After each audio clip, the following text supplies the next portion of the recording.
Week 2 of CRL is over and teams have made their marks. While no team is too far down to be discounted, a few teams have shown difficulty in the competition and need to pull themselves together if they want to have a chance at improving their current record. The story of Week 2 is Solidification. The teams that seem to be doing well in the first week have secured a more dominant spot, while the teams that have been struggling move a bit further down on the list of teams. All in all, Week 2 was a big week for a lot of teams. Here are some of the highlights. After each team received their own victory in 2v2, Complexity and Cream were both off to a very slow start in the 2v2 match. With no significant damage from either side, things looked like the match might take a little longer than expected. However, Cream decides to make a big move on the top right hand tower of Complexity. The push is cleaned up very well by Complexity aside from a balloon with a small amount of health. With a miner already tanking, Cream sees an opportunity and throws a fireball, reverting the baby dragon's attention to the miner instead of the balloon, and allowing the balloon to get a drop on the tower, taking the game. This comes in. Will it be enough? They need another spell. There it is. Wow, the baby dragon actually turned around. Oh, wow, and that is a massive connection. You can see Vulcan frustrated top right of your screen.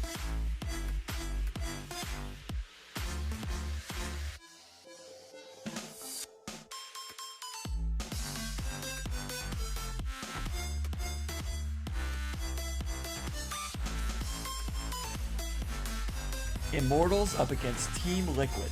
With an incredible early lead, Immortals takes the bottom left-hand tower with an immediate push after seeing Team Liquid loading up on the bottom right-hand side. With no easy counters, Liquid suffers a heavy blow to their main King's Tower while struggling to take the top left tower. Keeping a calm head, Liquid doesn't give up. With good defense from the aggressive Immortals, Liquid is able to catch Immortals off guard and take their top left tower. Throughout the rest of the match, Immortals has a difficult time trying to make any sort of a successful push on the King's Tower. Taking advantage of their aggression, Liquid plays minimal defense and a strong offense to take out the top right tower and win them the game.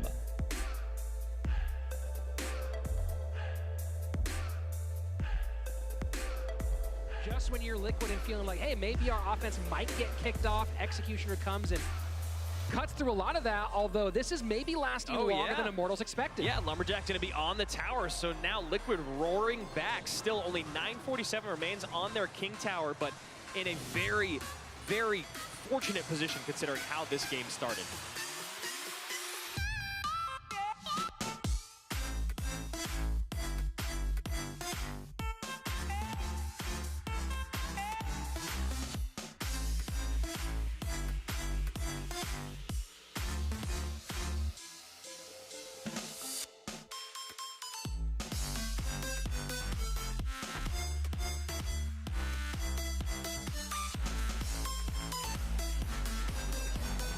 Poison down.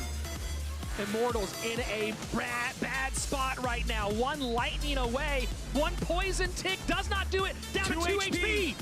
Oh, wow. Up next, Tribe against Team Queso. Keeping a close match, Team Queso was in the lead coming into overtime.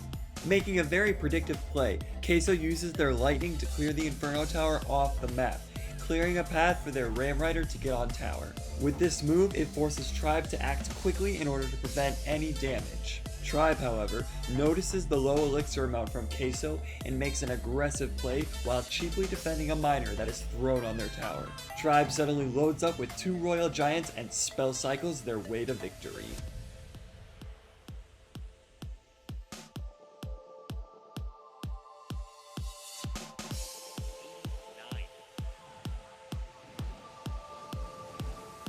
And the Mega Knight fighting against the Giant Skeleton briefly block that Ram Rider, but now needing to play the Inferno Tower and a NATO, and Tower in a lot of danger. They have to pick up this miner. Skeletons do get down. Skeletons to the front. Very, very nice. Back-to-back Royal Giants.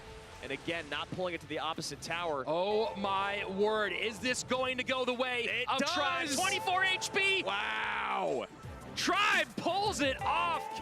Michifu the rookie from Pain Gaming has been making a massive name for himself over the last games in CRL.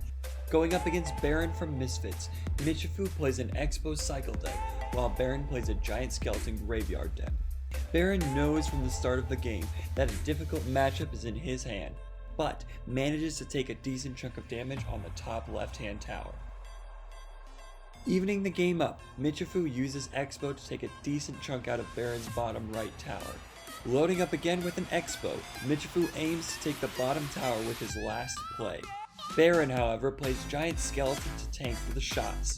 Michifu is prepared and throws a predictive tornado down, giving him a lock-on tower and a win over Baron. It's very difficult to break through. And that NATO for the retarget. Yeah. Baron knows he just got caught. Yep. This could be a big moment. Huge moment. Great log. Expo on tower. And That's gonna be that it. is gonna do it. Wow. 20 HP remains, just Wow. waiting on the log. And the rookie, after the rookie, In a game of Cream versus Fnatic, Luke Dubs finds himself on the tower going against Faye. In a continuous chip against Luke Dubs' top right tower, Faye seems to be in the lead and soon to take the match. In a build-up at the bridge, Luke Dubs suddenly mounts a threatening offensive push toward the tower. Faye snowballs the push, but a Dart Goblin gets a lock on tower while getting tanked by a Prince, giving Luke Dubs the steal.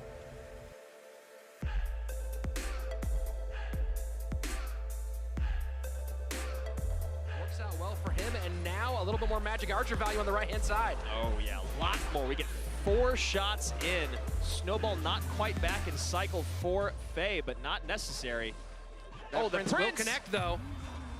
Oh, wow! And the Dart Goblin gets through! Goblin! Wow! Two highly dominant teams in SK Gaming and Immortals face off in an intense 2v2 set. Both teams have back and forth action throughout the match and keep the battle intense. Immortals pressures the left side with a Giant Skeleton and a Royal Giant, causing SK Gaming to move in with their own aggression to the right side with Royal Hogs. Both teams take significant hits, and the game becomes a spell cycle rush, with SK Gaming coming out on top.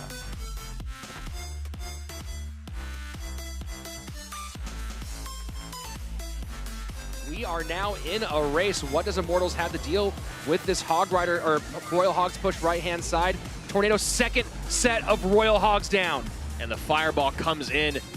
SK just went all out right there. Mini P.E.K.K.A on the Giant Skeleton. And There's the the lightning lightning. trying to clear out the way. Oh, Royal Boy, it's Giant. healthy. Oh, What and is? big shot! Fireball's all that's necessary. Fireball poison down for SK. Need Does a Immortals fireball. have it? Do they have the spell? Immortals doesn't have it available. my SK Gaming gosh! takes the win. B-Rad and Carter, the unstoppable 2v2 duo. With a 100% win rate this season, the two were not planning on stopping anytime soon, especially not with NRG.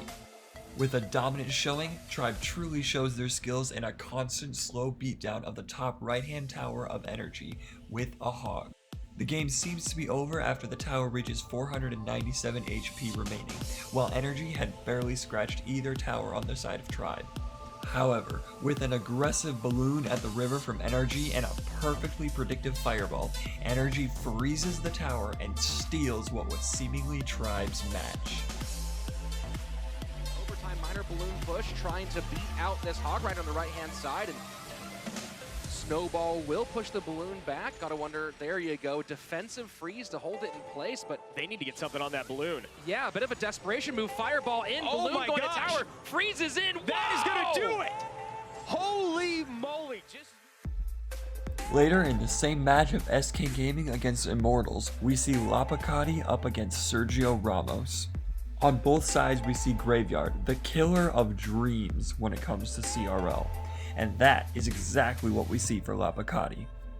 With consistent and strong pressure, Lapacati takes down the tower of Sergio Ramos down to a whopping 62 HP remaining, just over the amount that a freeze can do to a tower. Sergio Ramos sees his opportunity and goes aggressively on the bottom right tower, showing that it's never over until it's over. Lapacati has no response for Sergio Ramos' push and barely loses the game. Skeletons do some major work. And there's going to be a few Skelly shots getting through here, Andrew. Yeah. And you know, Sergio doesn't want to drop any other troops because he doesn't want them to go right into that bomb.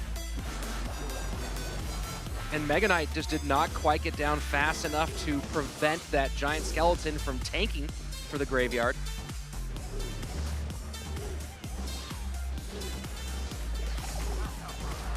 And La Picati is the one putting pedal to the metal right now. Giant skeleton still tanking. And there's one skeleton shot. There's a second. And Sergio the Ramos Fire shaking his Spirit, head. that's going to be it. That was a huge Fire Spirit jump. Freeze not enough, I don't believe, to take the tower, so Lapo here having to play defense. Oh man, Sergio can still take this. Oh, this is Sergio's wild. going to take Sergio it. Ramos does it! Michifu the rookie seems to be making a lot of big news, as he has been playing incredibly well for someone who is just entering into the professional scene. In a Sparky Graveyard matchup, Michifu makes a few interesting calls by choosing to use his graveyard in a more defensive situation rather than offensive. This move does pay off for him, but he consistently loses a small amount of damage on the bottom right tower. Knowing he needs to make an offensive presence, Michifu chooses to move in with the graveyard at the start of overtime. With continued pressure, Michifu ends up lowering Azilius' Princess Tower down to 872 HP, using a coincidental tank for the baby dragon by the graveyard. With this move, Michifu suddenly comes back into the game and passes Azilius. Later, an accidental pull of the Sparky by Michifu's Fisherman nearly makes him lose the game, but the Sparky dies milliseconds away from firing the finishing blow. With Azilius pushed out of the way, Michifu poisons the tower and walks away with a win. The skeletons were tanking for the baby dragon. Very, very nice timing there. It went on the ice golem, then to the skeletons, and finally onto the baby dragon.